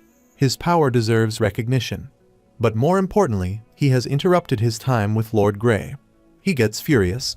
He thinks he deserved death for that crime alone. The student wonders why Leon gets so pissed. The professor says if they do not like the real combat rule, they may use their own swords. He asks Gray if he is alright with it. Gray does not have any clue how strong the guy actually is. But if he got into the academy through regular exams, this will not be easy. He has definitely got better stamina and strength than him. Even with his master Seria's brutal training, he cannot beat years of proper nourishment and conditioning. He says he is not that confident in his skills, but it is not like he will get expelled if he loses. The professor says this is just class practice. Still, they should not go easy on each other. He puts his sword up. The student goes to attack him. He says it is time to put the special admit in his place. He should know his damn role. They clash. The student gets surprised by his strength. Gray thinks he hits light, and his power is nothing special. He wonders if he is holding back, but he easily defeats the student. The match is over. He apologizes to him. He aimed for his sword, but he actually ended up hitting him. He was expecting him to dodge. He says that was just a fluke. He was caught off guard. He wants to go one more time. He is crying though, and his nose is bleeding. The professor allows it. He gets defeated multiple times and gets many bruises on his face. Gray asks if he is okay. He still wants to fight. The professor says that is enough and someone should take him to the infirmary. Afterwards, the professor says that this year's representatives are Leon and Gray. There are no objections. The top first year take on the second year champion in the inter-year battle. The first years have lost 35 times in a row, but maybe this year is different. Gray asks if the power gap between first years and second years is really that big. A year at the academy is huge. Losing is normal. If anything, it is expected. If he can even put up a decent fight, that is already impressive. And if he wins, that will go down in the academy's history as a miracle. Just being chosen to fight is considered an honor. He should not stress it too much, the professor says. The class is dismissed. The inter-year battle is not as serious as he thought. Still, as a Divine Eye Special student, this is the perfect chance to prove he can actually fight. He needs to train hard. A meeting is held by the headmaster with all the professors. The last agenda of the faculty meeting is Professor Budra's proposal. He proposes that the Divine Eye Special student, Amy White, should be expelled. He is from the magic department. Ariel asks why he suggests that. She is supposed to be the one managing the Divine Eye students. He says that is the problem. Amy White failed the third year's advancement exam. In spite of that, she has got to stay because she is a special admit. Every other student who failed was expelled. That is not fair to anyone. As she has told him before, she is progressing steadily towards top-class world-level combat ability. Since the backlash on her body is harsh right now, she is unable to display her full power. If that was not the case, she would have passed. Another professor says that excuse is invalid. She cannot keep spouting that fantasy of her secret powers. But it is the truth. She could gain full control any day now, maybe even tomorrow. If they push her too soon, she might lose that chance forever. She has used that excuse over and over again. He asks if her plan is to let someone who cannot meet the academy's standards just stay here indefinitely. She says the academy exists to nurture exceptional talents. Kicking out someone gifted just because they do not fit neatly into a system defeats the whole purpose. Budra says maybe the special picks were impressive in the old days, but the current batch is full of failures. Amy White, Bella Albright, Jacob Bloomfield. It seems the Great Divine Eye is losing its keenness. Maybe it is time to consider abolishing the Divine Eye program entirely. She gets nervous and asks what they are talking about. It was established years ago by the Academy's Founders Council that it can be abolished the same way if over half the faculty agree to the idea. He asks if she remembers that. The current Divine Eyes students did not impress. Bella Albright improved, but it is no major achievement. Not to mention her mana capacity is questionable. Although the old Divine Eye students were impressive, the recent batch is not up to par. Ariel thinks there are more anti-Divine Eye voices than she thought. At this point, they might really shut down the program. Budra says it has been outdated for so long. It is about time to move on.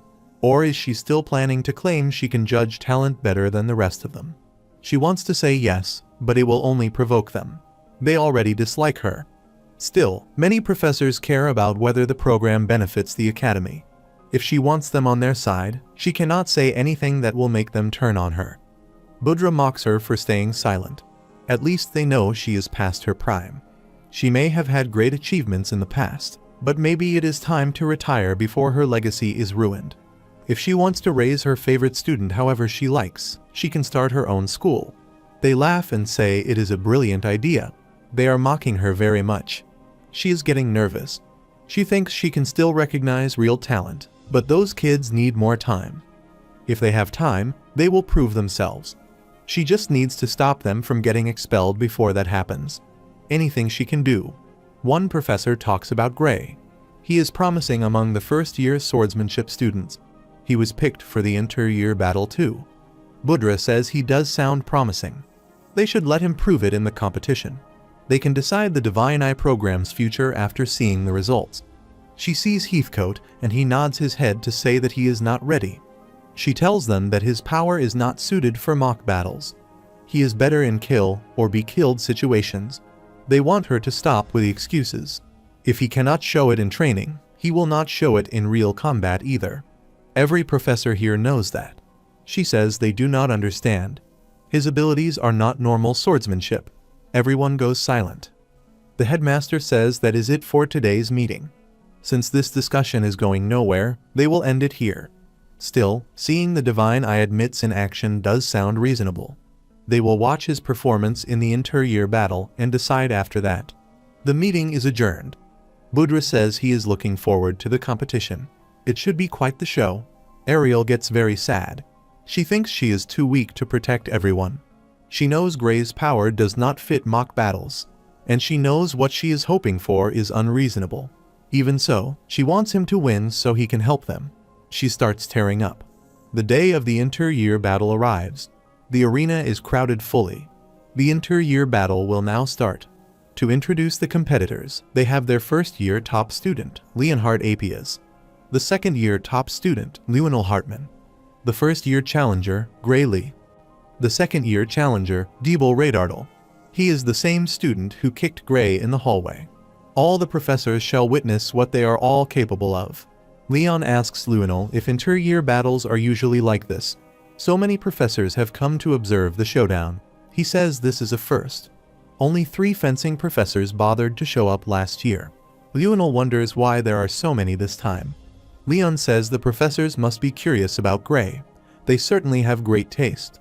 Lionel wonders if Leon has always acted like this. Budra says he is correct. They have come to witness the final battle of the Divine Eye Special admits. Gray asks what he means by final battle. Ariel did not tell him. Budra laughs and says the Divine Eye program is being abolished. Gray asks Ariel if it is true. She does not want to tell him the truth. If she does, he will push himself. He might even end up using that power of his.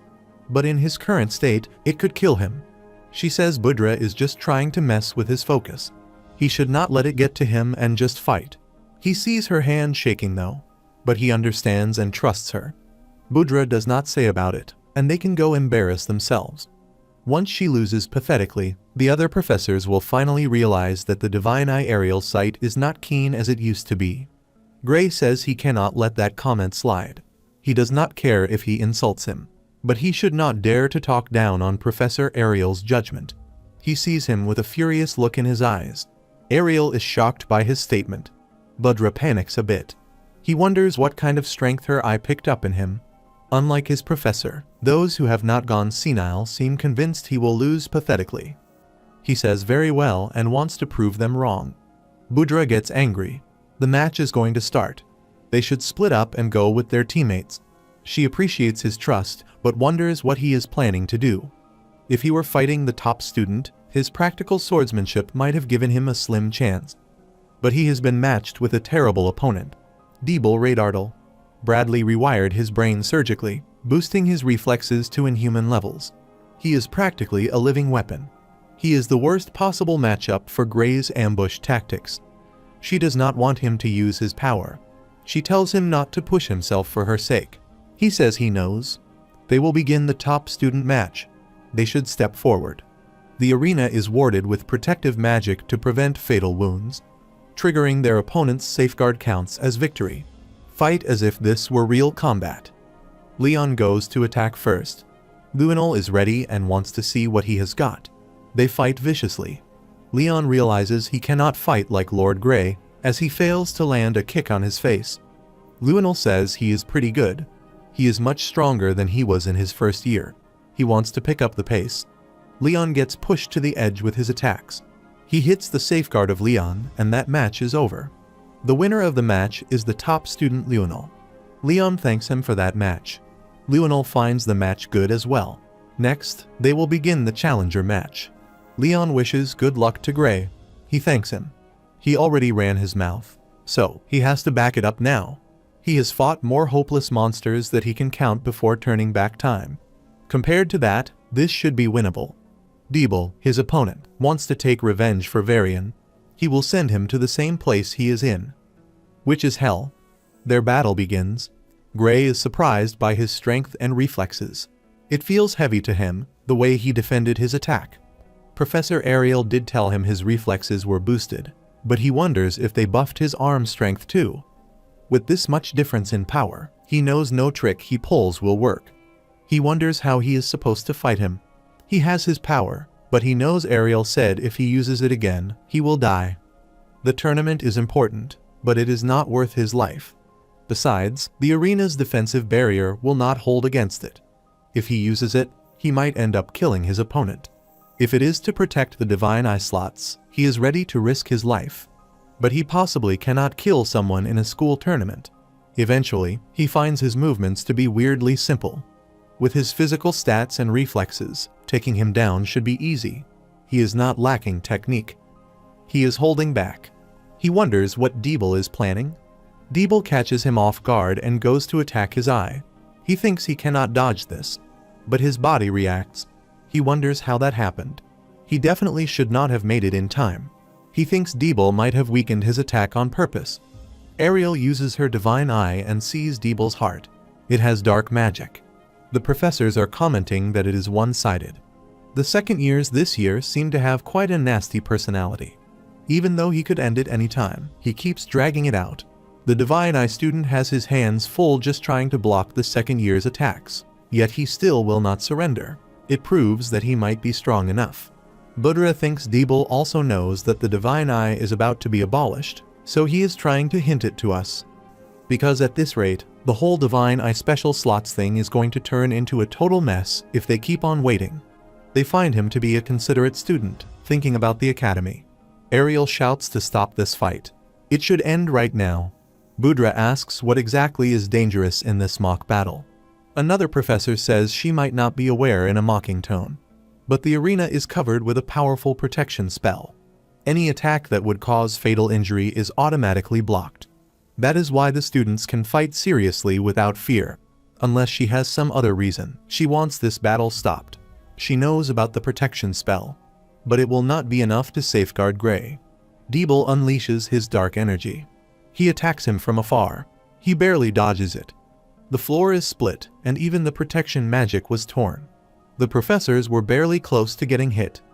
Ariel cannot believe Varian planted something like that in a student. She cannot use magic to repair it. The spectator barrier is too strong. The binding magic cannot be used on it. She tells them that this is an emergency. They should disable the barrier immediately. They should cancel the tournament. This is not swordsmanship anymore. They are all in shock. She wants Gray to run away. Stopping the fight from the outside is going to take time. But he cannot run. If he turns his back on him, he will die instantly. The student cannot see the arena with the dark energy Deeble is emitting. Heathcote is spectating. He is sure the professor's spells will take at least 30 seconds to reach them. That is too slow. They got no choice either. It is probably still early, but he thinks Gray can pull it off. He shouts at Gray to think of his whole body as the sword. He should not swing with his sword. He must move his body with that power of his. Gray finds it difficult to comprehend and apply it out of nowhere. But if the professor says he can do it, he will do it. He has to do it. He thinks of himself as a single blade. He focuses on everything. After Deeble attacks, he instantly gets behind his back. He wonders if Deeble was always this slow, but he is the one that has gotten faster. He breaks through the safeguard of Deeble and he gets hit. He gets pushed out of the arena into a wall. Budra and the others are shocked to see such a fight. Heathcote wonders if Deeble is okay. The medical team should hurry. But he comes out and his whole body is engulfed in dark flames. He is unharmed. Ariel says that it is not over yet.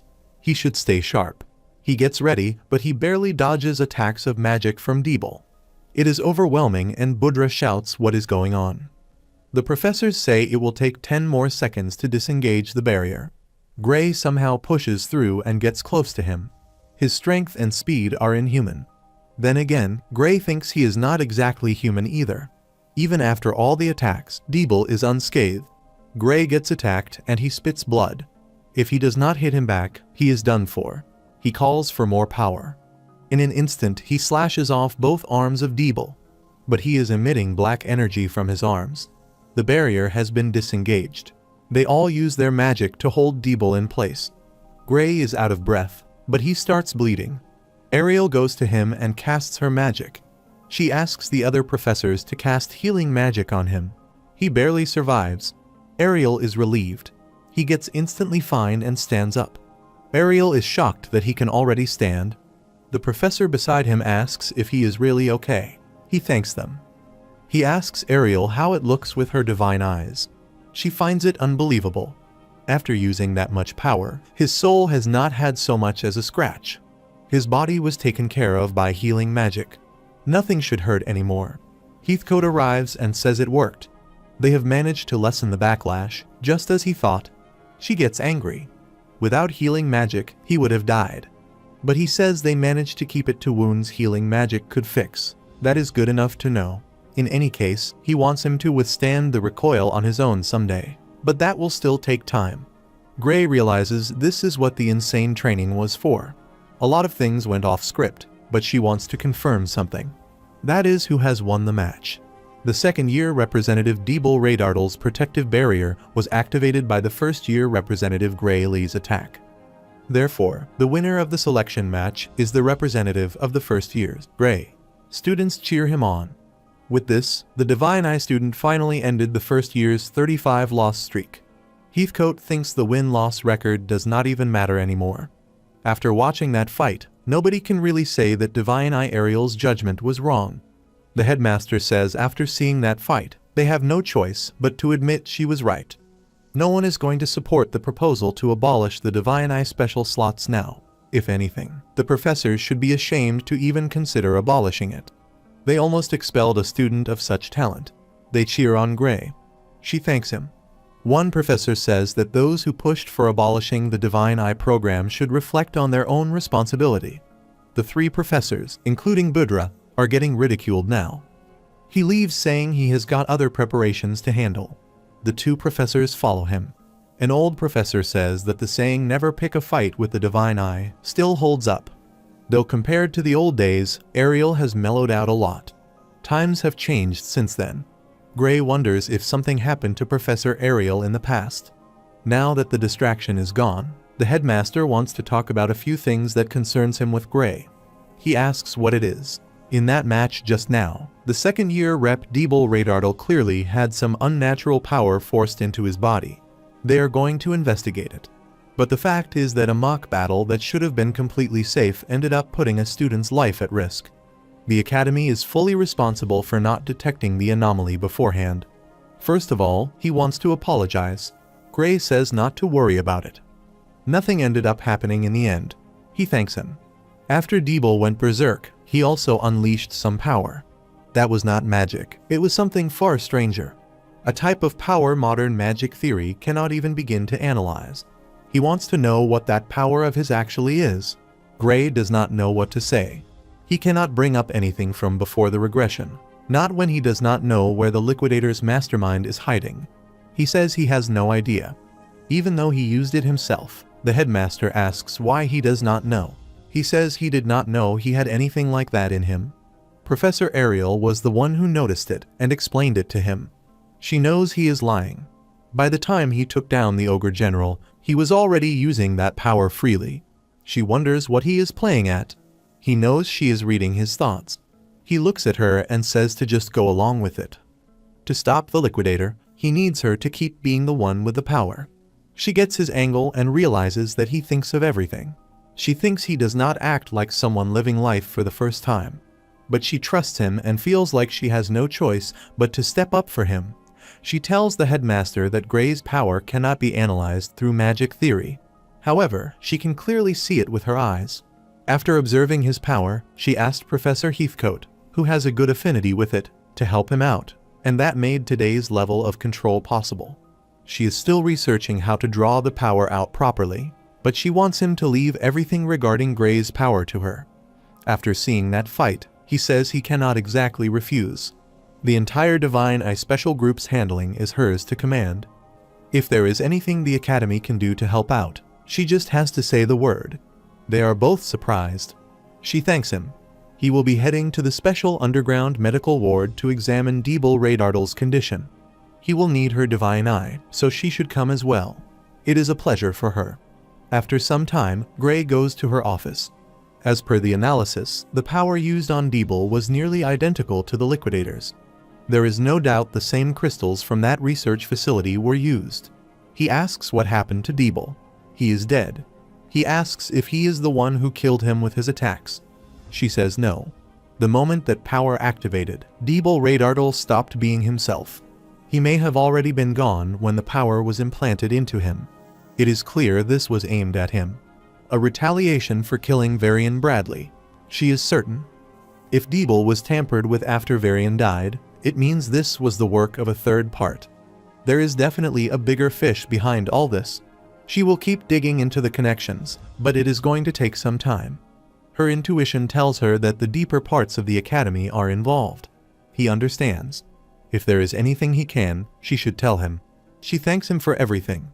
And about his power, it seems he has learned how to use it without damaging his own soul. He agrees. The recoil on his body this time was worse than before though. He should not worry. Heathcote suggested moving his training to the next stage. He will learn how to control that power way better than he can now. His training starts. There are dozens of dummy targets in the arena. Gray is in the middle of them all. Heathcote says that this training method is dangerous and painful. If he is willing to take more time, there are safe options. He asks if Gray is sure about this. He is ready. He should get started then. He thinks he is a single blade and tries to remember the sensation from back then. He manifested the energy. Now he will attack the targets. He does so very fast. The magic healers find it incredible. But his body cannot keep up and he collapses. They activate recovery magic on him. He thanks them and gets back up again. Heathcote says he is looking good. He is holding it just a bit longer than last time. With more repetition, his body should gradually learn how to endure the backlash. He did not notice it back then because he was so focused on fighting Deeble. But using this power actually hurts a lot. Pain and suffering mean he is pushing past his limits. Heathcote also understands that this training is excessive. Whether he wants to continue or not is up to Gray. He wants to do it one more time. Ariel comes and stops him. This training is limited to once a day. He says his body is already healed. With this method his soul will not be damaged, he says.